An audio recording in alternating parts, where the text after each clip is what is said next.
قال رب اشرح لي صدري ويسر لي أمري واحلل عقدة من لساني يفقهوا قولي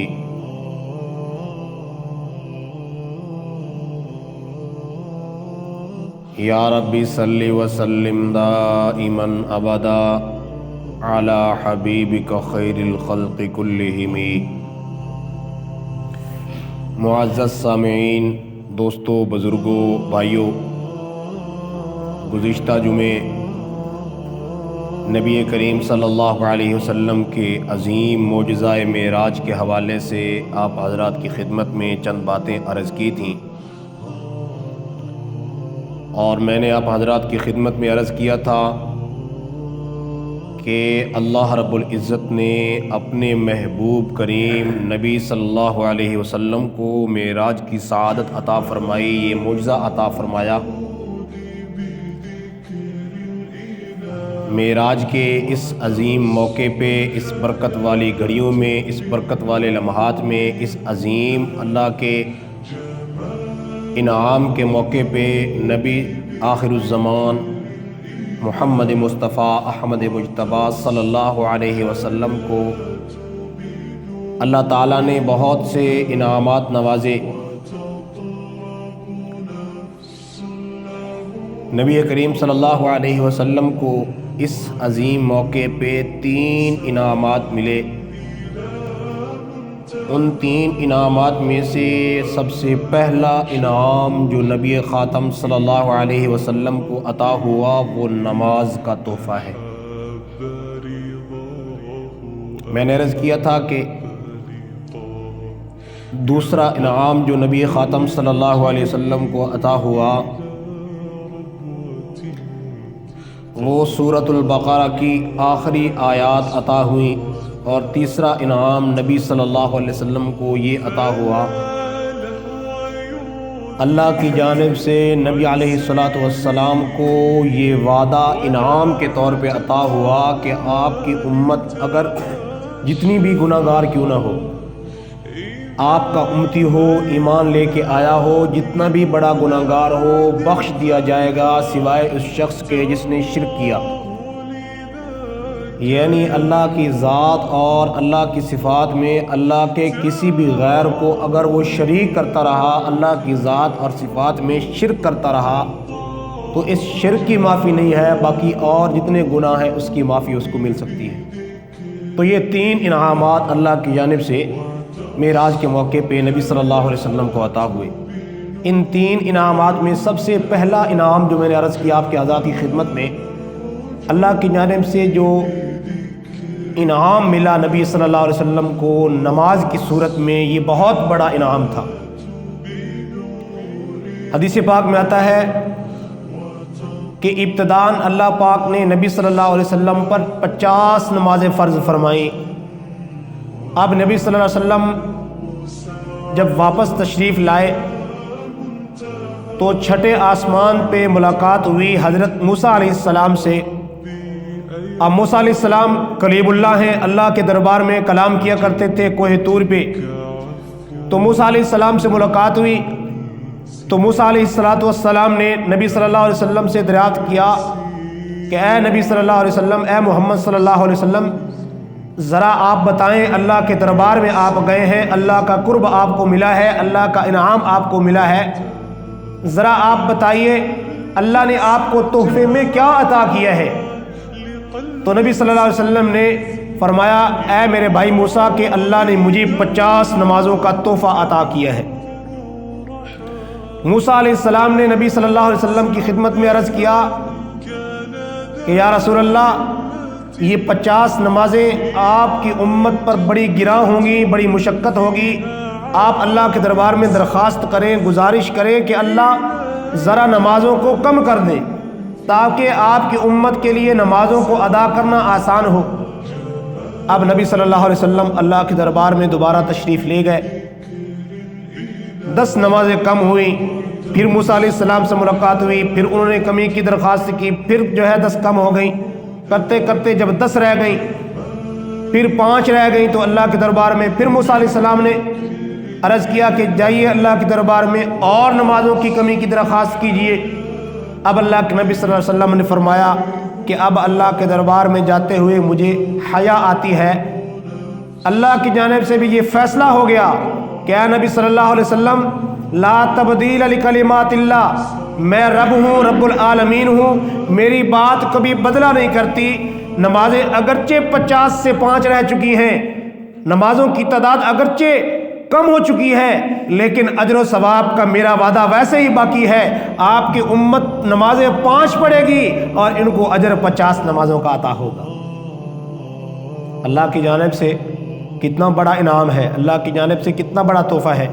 اور علماء نے بڑی عجیب بات لکھی، جیسے حدیث پاک میں اللہ کے نبی صلی اللہ علیہ وسلم نے فرمایا الصلاۃ معراج المؤمن، نماز مومن کی معراج ہے۔ اب ہمارے نبی صلی اللہ علیہ وسلم کو معراج ہوئی ہے، اللہ نے عرشوں پر بلا کے معراج کی سعادت عطا فرمائی ہے، اور اس معراج کے موقع پہ نماز کا عظیم تحفہ عطا فرما کے اللہ کے نبی صلی اللہ علیہ وسلم کی اس محبوب امت کو بھی اس معراج کی سعادت میں سعادت میں شامل کر لیا۔ اللہ کے نبی صلی اللہ علیہ وسلم فرماتے ہیں کہ نماز مومن کے لیے معراج کا درجہ رکھتی ہے۔ تو جب مومن نماز کے لیے کھڑا ہوتا ہے، اللہ اکبر کر کے ہاتھ کو باندھ لیتا ہے، اللہ کے دربار میں کھڑا ہو گیا، اب یہ ہاتھ اوپر کرنا، کانوں تک لگانا، یہ اس بات کی علامت ہے کہ اب مومن سارے کاموں سے فارغ ہو گیا، دنیا کے معاملات سے بے دخل ہو گیا، دنیا کے کام اس نے چھوڑ دیے، دنیا کے دھندے اس نے چھوڑ دیے، آنکھوں سے دیکھنا چھوڑ دیا، زبان سے دنیا کی بات کرنا چھوڑ دی، کانوں سے دنیا کی باتیں سننا چھوڑ دی۔ اب کھڑا کس کے دربار میں ہے؟ اللہ کے دربار میں ہے۔ کھڑا کس کے سامنے ہے؟ اللہ کے سامنے ہے۔ حکم کس کا پورا کر رہا ہے؟ اللہ کا حکم پورا کر رہا ہے۔ حکم کس کا بجا لا رہا ہے؟ اللہ کا حکم بجا لا رہا ہے۔ اب ہماتن گوش ہو کے، ہماتن توجہ، ہماتن متوجہ ہو کے، بالکل متوجہ ہو کے کھڑا ہے۔ اس کے اب احساسات بھی اللہ کی طرف متوجہ، اس کے خیالات بھی اللہ کی طرف متوجہ، اس کے جذبات کی اللہ طرف متوجہ، اس کی زبان بھی اللہ کی طرف متوجہ، اس کے کان بھی اللہ کی طرف متوجہ، اس کے ہاتھ بھی اللہ کی طرف متوجہ، جسم کا ہر حصہ اللہ کی طرف متوجہ ہے۔ اب یہ اللہ کی طرف دھیان میں ہے، دنیا کے دھندوں سے اس نے اپنے آپ کو بے دخل کر لیا ہے۔ یہی فرمایا نبی صلی اللہ علیہ وسلم نے الصلاۃ معراج المؤمن، کہ نماز مومن کے لیے معراج ہے۔ تو نماز اللہ کا کتنا بڑا حکم ہے۔ آپ نماز کی اہمیت کا اندازہ اس بات سے لگائیں کہ اللہ نے بڑے بڑے احکام نازل فرمائے، شریعت نازل فرمائی، تعلیمات نازل فرمائی۔ وہ احکامات، وہ تعلیمات، وہ پیغامات جبریل امین لے کے زمین پر اترے ہیں۔ نماز وہ عظیم نعمت ہے، نماز وہ عظیم دولت ہے، نماز وہ عظیم حکم ہے کہ جبریل امین دوسرے احکام تو زمین پر لے کر اترے ہیں، نماز اللہ نے نبی صلی اللہ علیہ وسلم کو معراج کے موقع پہ عطا کی ہے اور بطور تحفے کے عطا کی ہے۔ اب ایک طرف تو اللہ کا یہ بہت بڑا تحفہ ہے جو ملتا بھی معراج کے موقع پہ ہے، جو اتنا بڑا واقعہ ہے، جو اتنا بڑا معجزہ ہے، جو اتنا عظیم معجزہ ہے۔ اس موقع پہ جب نبی صلی اللہ علیہ وسلم اللہ کا قرب حاصل کرتے ہیں، اللہ کا دیدار حاصل کرتے ہیں، اللہ کے دربار میں حاضری دیتے ہیں، اللہ کے دربار میں پیش ہوتے ہیں، اس عظیم موقع پہ ملنے والا عظیم تحفہ کتنا عظیم ہے، کتنا بڑا حکم ہے، کتنی اس کی اہمیت ہے، اور ہم اس اہمیت کا کتنا خیال کرتے ہیں۔ نبی کریم صلی اللہ علیہ وسلم نے ارشاد فرمایا نماز کی اہمیت کے بارے میں کہ جس شخص کی ایک نماز فوت ہو جائے، جس شخص کی ایک نماز قضا ہو جائے، وہ ایسے ہے گویا کہ اس کا مال و دولت، بیوی بچے، سب کچھ اس سے چھین لیا گیا ہو۔ یعنی اتنا بڑا نقصان ہے کہ دنیا میں نبی علیہ الصلوۃ والسلام نے یہ مثال سے بات سمجھائی کہ انسان دنیا کے نقصان کو، سب سے بڑا نقصان کس نقصان کو تصور کرتا ہے؟ انسان کی نظر میں سب سے بڑا نقصان یہ ہے کہ اس کے پاس مال و دولت بھی تھی، مال و دولت کی فراوانی تھی، سب کچھ آسائشیں موجود تھیں، راحت و آرام موجود تھا، بیوی بچے اولاد سب نعمتیں اللہ کی جانب سے عطا ہوئی تھیں، اب اس کا سب سے بڑا نقصان یہ ہے دنیا کے اعتبار سے کہ اس کا یہ مال و دولت بھی چھین لیا جائے، اس کے راحت و آرام بھی چھین لیے جائیں، اس کے بیوی بچے بھی چھین لیے جائیں۔ یہ بیچارہ اب تنے تنہا رہ گیا ہے، اس کا مال و دولت بھی چلا گیا، آسائش بھی چلے گی، راحت و آرام بھی چلے گئے۔ تو نبی علیہ الصلوۃ والسلام نے مثال سے بات سمجھائی ہے کہ دنیا کے اندر جو تم نقصان سمجھ رہے ہو، آخرت کے اعتبار سے نماز چھوڑنا تمہارے لیے اسی طرح نقصان دہ ہے جس طرح دنیا کے اندر مال و دولت کا چلے جانا نقصان دہ ہے، نقصان والی چیز ہے، اور بیوی بچوں کا چھین لیا جانا یہ نقصان دہ ہے، تو نماز کا چھوڑنا آخرت کے اعتبار سے ایسے ہی نقصان دہ ہے۔ تو ایک مومن اس کا دنیا کا نقصان تو عارضی نقصان ہے، آخرت کا نقصان یہ سب سے بڑا نقصان ہے ایک مومن کے لیے۔ اور یہ بات بھی سمجھائی اللہ کے پیارے نبی صلی اللہ علیہ وسلم نے کن کو؟ ایمان والوں کو، مومنین کو۔ اب مومن دیکھتے ہیں ان باتوں پر کتنا غور کرتے ہیں۔ اور نبی علیہ الصلوۃ والسلام نے یہ بھی ارشاد فرمایا کہ جو نمازوں کو چھوڑ دیتے ہیں، نمازوں کو قضا کر دیتے ہیں، نمازوں کو اہتمام سے ادا نہیں کرتے، ان کا کل قیامت کے دن حشر کن کے ساتھ ہوگا؟ ذرا غور کیجئے گا۔ اللہ کے نبی صلی اللہ علیہ وسلم کیا فرما رہے ہیں؟ نمازوں کو ٹرخانے والا، نمازوں کو چھوڑنے والا، اس کا حشر کل قیامت کے دن فرعون، قارون اور حامان کے ساتھ ہوگا۔ علماء نے بڑی نقطے کی بات یہاں لکھی کہ نمازوں کے اندر جو غفلت ہوتی ہے وہ مال و دولت، دنیا کے کام دھندے، ان کی وجہ سے ہوتی ہے۔ اگر تو نماز میں رکاوٹ بادشاہت ہے، تو ان بے نمازیوں کا حشر فرعون کے ساتھ ہوگا۔ اگر نمازوں میں رکاوٹ مال و دولت ہے تو ان کا حشر قارون کے ساتھ ہوگا، کہ قارون بہت بڑا مالدار تھا، بہت بڑا دولت مند تھا، اور اس نے جب سرکشی کی، اللہ کے حکم کو پورا نہ کیا اور ہٹ دھرمی اس نے دکھائی، تو پھر اللہ کا غضب اس پر نازل ہوا کہ اپنے خزانوں سمیت مال و دولت سمیت زمین کے اندر دھنسا دیا گیا، تباہ و برباد کر دیا گیا، اس کا سب کچھ ملیا میٹ کر دیا گیا۔ تو اگر تو نماز میں سستی آ رہی ہے مال و دولت کمانے کی وجہ سے، دنیا کمانے کی وجہ سے، کام کاج کرنے کی وجہ سے، کھیتی باڑی کرنے کی وجہ سے، کاروبار کرنے کی وجہ سے، تو اللہ کے نبی صلی اللہ علیہ وسلم فرما رہے ہیں ان کا حشر کن کے ساتھ ہوگا؟ قارون کے ساتھ ہوگا۔ اور اگر نماز میں سستی اور غفلت وزارت کی عہدوں کی وجہ سے ہے تو پھر ان کا حشر حامان کے ساتھ ہوگا کہ وہ وزیر تھا۔ تو ایک مومن کے لیے سب سے بڑا نقصان جو ہے وہ آخرت کا نقصان ہے کہ اپنی آخرت برباد کر لے۔ اور نماز کی کتنی بڑی اہمیت ہے، نماز کی کتنی فضیلت ہے، نماز کے فضائل بھی اللہ کے نبی صلی اللہ علیہ وسلم نے بیان کیے ہیں، اور نماز چھوڑنے والوں کے لیے وعیدات بھی اللہ کے نبی صلی اللہ علیہ وسلم نے بیان کی ہیں۔ اور اس کی اہمیت اس حدیث سے آپ لگائیں، اللہ کے نبی صلی اللہ علیہ وسلم فرماتے ہیں کہ نماز کی حیثیت دین میں ایسے ہے جیسے سر کی حیثیت پورے بدن کے لیے ہے۔ اب اندازہ لگائیں کہ جب انسان کے بدن سے سر کو جدا کر دیے جائے تو اس کا زندہ رہنا ممکن ہے؟ بالکل نہیں ہے۔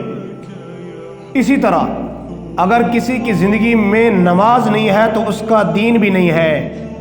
اللہ کے نبی صلی اللہ علیہ وسلم ارشاد فرماتے ہیں کہ مومن اور کافر میں فرق کرنے والی چیز کیا ہے؟ نماز ہے۔ کتنی بڑی اہمیت ہے، کتنا بڑا حکم ہے۔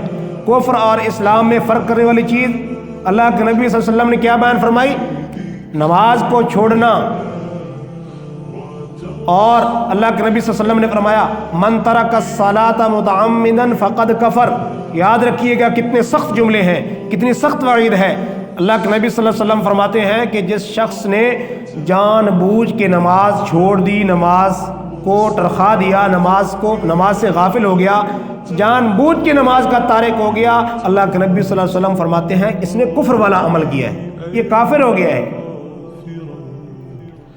اور بہت سارے فقہاء، علماء، محدثین، ان کا فقہی موقف ہی یہ ہے کہ نماز چھوڑنے سے آدمی کافر ہو جاتا ہے، نماز چھوڑنے والے کا ایمان باقی نہیں رہتا۔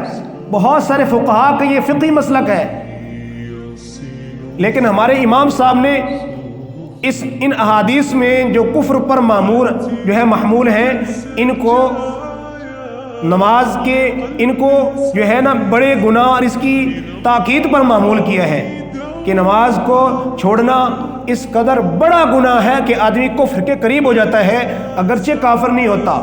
جو اللہ کی توحید کا اقرار کر رہا ہے، نبی کریم صلی اللہ علیہ وسلم کی رسالت کا اقرار کر رہا ہے، نبی کریم صلی اللہ علیہ وسلم کی ختم نبوت کا اقرار کر رہا ہے اور آخرت پر ایمان لاتا ہے اور شریعت کے جو احکام ایمانیات سے متعلق ہیں ان ساری چیزوں پر ایمان لاتا ہے، اگرچہ یہ مسلمان ہے لیکن نماز چھوڑنا یہ اتنا بڑا گناہ ہے، اتنا بڑا اللہ کے نزدیک جرم ہے کہ اس آدمی کو کفر کے قریب قرار دیا جا سکتا ہے کہ یہ آدمی کفر والا قریب ہے کہ کافر ہو جائے۔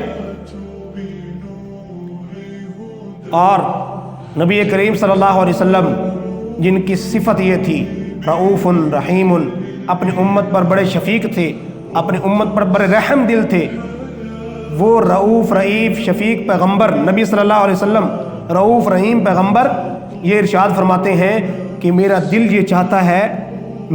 یہ چاہتا ہے کہ چند جوانوں کو اکٹھا کروں اور ان کو میں کہوں کہ ایندھن جمع کریں اور میں ان لوگوں کے گھروں کو جا کر آگ لگا دوں جو بغیر عذر کے گھروں کے اندر نماز پڑھ لیتے ہیں لیکن بغیر عذر کے گھروں کے اندر نماز پڑھ لیتے ہیں۔ ان کے گھروں کو جلانے کے لیے اللہ کے نبی صلی اللہ علیہ وسلم تیار ہیں، جو اپنی امت کے لیے راتوں کو اٹھ کے دعائیں مانگتے تھے، تڑپتے تھے، امت کی مغفرت کے لیے دعائیں کرتے تھے، وہ رؤوف رحیم پیغمبر نماز کے اس قدر پابند ہیں، نماز کے اس قدر اہتمام کرنے والے ہیں، نماز کی اتنی تاکید کرنے والے ہیں۔ وہ فرما رہے ہیں کہ گھروں کے اندر جو نماز پڑھ لیتے ہیں، ایک تو نماز پڑھتا ہی نہیں ہے، آپ اندازہ لگائیں اس پر اللہ کے نبی صلی اللہ علیہ وسلم کتنے سخت غصے ہوں گے، اس پر اللہ کے نبی صلی اللہ علیہ وسلم کتنے سخت ناراض ہوں گے جو نماز سرے سے پڑھتا ہی نہیں ہے۔ یہ تو اس کے بارے میں فرما رہے ہیں نا جو گھر میں پڑھ لیتا ہے، کم از کم فرض تو ادا کر رہا ہے، تو اس سے ہمیں اہمیت کا پتہ چلتا ہے۔ اور اللہ کے نبی صلی اللہ علیہ وسلم جن کی زندگی پوری امت مسلمہ کے لیے، تمام مسلمانوں کے لیے بہترین نمونہ ہے۔ آپ صلی اللہ علیہ وسلم کے آخری ایام میں، آخری وقت میں، رحلت کے وقت، وفات کے آخری دنوں میں نبی علیہ السلام بیماری کی تکلیف کی وجہ سے آپ کا چلنا دشوار تھا، لیکن آپ صلی اللہ علیہ وسلم جب نماز کا وقت ہوتا تھا، ایک موقع پہ دو صحابہ کے کندھوں پہ آسرا لگا کے پاؤں زمین پر بھی صحیح نہیں لگتے تھے۔ اللہ کے نبی صلی اللہ علیہ وسلم نے نماز کا اہتمام بتایا ہے میرے اور آپ کے لیے، جن کے لیے کام، کاروبار، دنیا جو ہے، کام دھندا، کھیتی باڑی نماز کے لیے مانے ہے۔ جب نماز کی کوئی دعوت دیتا ہے تو ہم کہتے ہیں ہمیں وقت ہی نہیں ملتا، ہمیں ٹائم ہی نہیں ملتا۔ اللہ کے نبی صلی اللہ علیہ وسلم نے یہ عمل کر کے اپنی اس سست امت کو، غافل امت کو تعلیم دی ہے اور ان کو چست کرنے کی کوشش فرمائی ہے کہ جب بیماری عذر ہوتا ہے، نماز میں تاخیر ہو جائے تو عذر معقول ہوا کرتا ہے۔